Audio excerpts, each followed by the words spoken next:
So hyperinflation is really a completely different story than when we're talking about low or moderate levels of expected inflation. Hyperinflation is defined as inflation rates that exceed 50% per month. And remember, before we were talking about rates of, say, 10% annually at the maybe upper end of what we would consider a moderate level of inflation.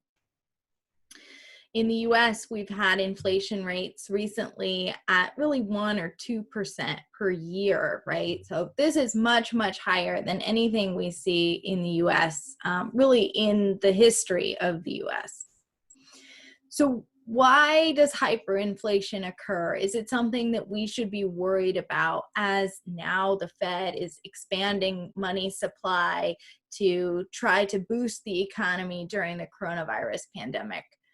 And the answer really is no. This is not something that anyone who really knows anything about inflation is worried about occurring in the US at any point in the foreseeable future. And the reason is that hyperinflation does not come from short-term increases in money supply. Hyperinflation comes from long-term, very consistent, very large increases in money supply.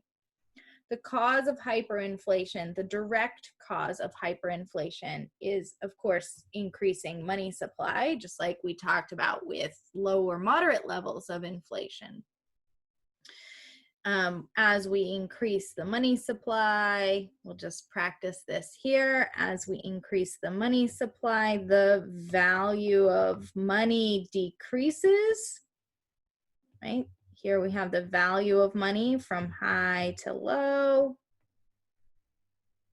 And we can correspond that with a price level. Here we'll write the axis backwards from low to high. So as the value of money goes down, that means each dollar of currency, right, is going to buy less stuff. That means the price level is increasing. Oops, going this way. Price level is increasing, right? Right, so an increase in money supply, very large sustained increases in money supply, that's the direct cause of a hyperinflation. But then the question becomes, if we have a hyperinflation that is leading to the collapse of trade and the use of money within our economy, why is the government continuing to increase money supply? So although this bad monetary policy is the direct cause of hyperinflation, there's really always, in every case of hyperinflation, a lot more going on behind the scenes than just this bad monetary policy. So what leads a country to adopt this bad monetary policy is really a combination of bad fiscal policy and usually a humanitarian and political crisis.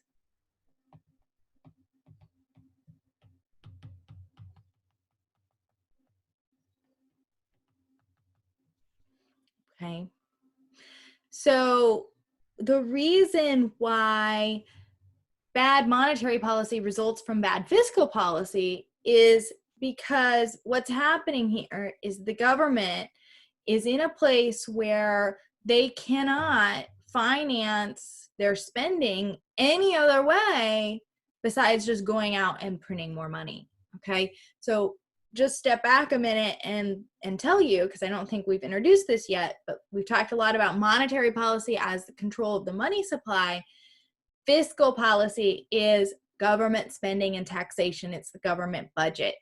So here what we have is a problem where the government cannot afford to continue spending to keep the country running any other way besides to use the the monetary policy to just print up a bunch of money, to increase money supply in order to pay the government's bills. Of course, the side effect of that is really high levels of inflation, which will eventually lead to the collapse of a currency and perhaps an economy, right? Economic crisis here.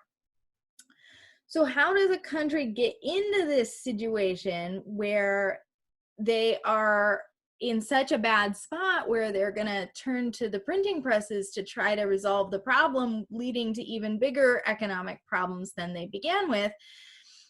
This is different. It looks different in every situation, but I want to just tell you a little bit about one example, which is Venezuela, which is unfortunately our current example of hyperinflation. And we have had several examples in the past that you maybe have learned about: Zimbabwe, or you've learned about post World War I Germany. We've had several cases of hyperinflation, but they almost always follow a similar pattern.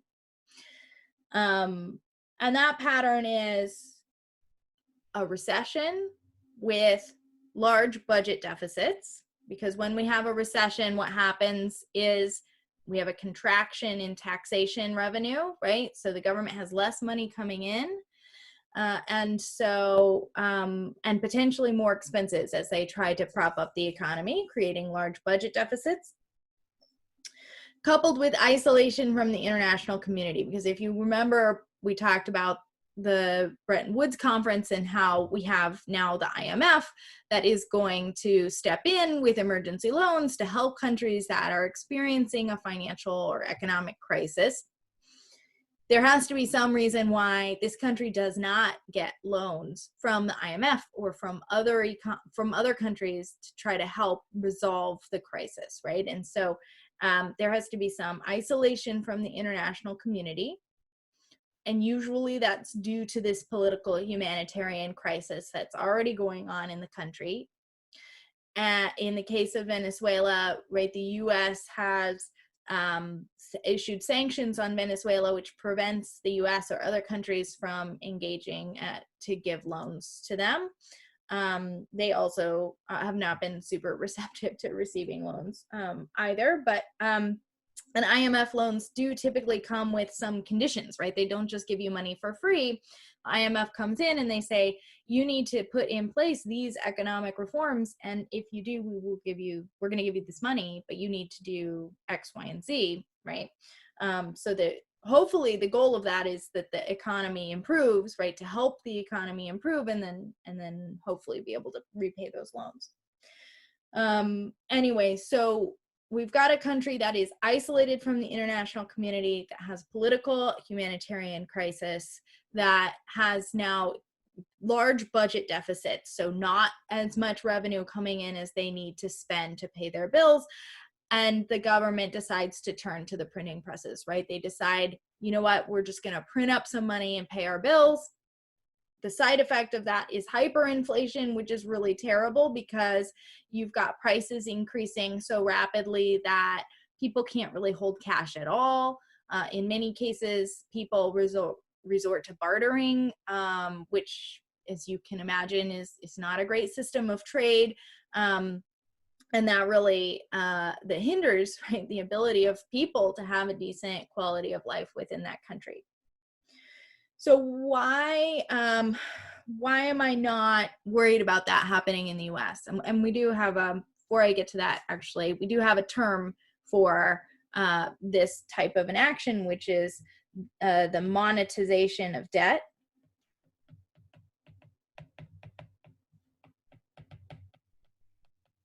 That just means that the government, finding themselves with too little revenue to pay their bills, to pay off their debts, no access to external funding, turns to printing money in order to finance their debt. And so why am I not worried about this happening in the US? Because we have an independent Federal Reserve central bank. We have an independent central bank. Okay, so central bank independence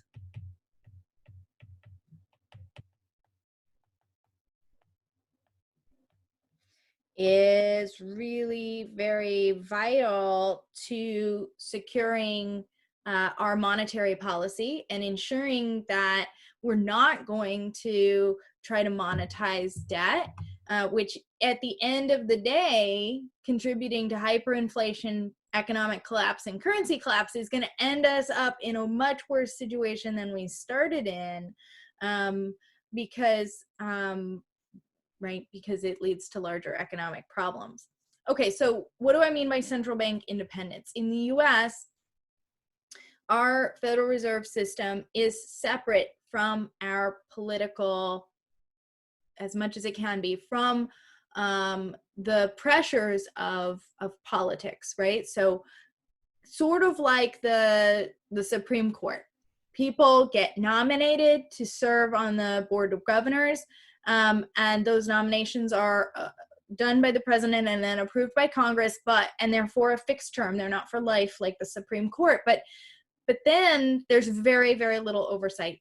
Basically, the Fed, once we have the people sitting on the Board of Governors at the Federal Reserve, we don't have any control. Like, Congress does not influence the Fed's actions. The president does not influence the Fed's actions. And this is vital because in politics, we have these short election cycles where the president might want the Federal Reserve to lower interest rates, might want the Federal Reserve to go out and print a little bit more money to boost the economy in the short run so that it looks good before an election, when in the long term, that's just going to lead to inflation, which is not good for the economy, right? So the Fed, we want to remove the Fed from those political pressures, allow them to act independently, sort of in the same way that we want the Supreme Court to act independently, to allow the Fed to decide, looking just at the data about the economy, what action would best serve the country's economic interests. And that's the benefit of having this independent central bank. So widely, economists agree that central bank independence is really vital to promoting our own economic health, to remove this process from political pressure, and allow the central bankers to make choices that they deem, not always the right choices, I'm sure, because we're human, but the choice that they deem to be in the best interest of our country and our economy. All right, so the last thing I have for you is a video about Venezuela and the situation that's happening right now in Venezuela. This video is a pretty short video just about what inflation looks like there, and what the crisis looks like there, but I have posted in the optional videos a more in-depth kind of background on that crisis. The last thing is, how do we get out of a hyperinflation? Stop printing money, right? You got to stop printing money. And actually, in a lot of cases, this is not going to end until we have regime change, like a political change, or some kind of resolution to the underlying conflicts that have motivated the country to start monetizing its debt.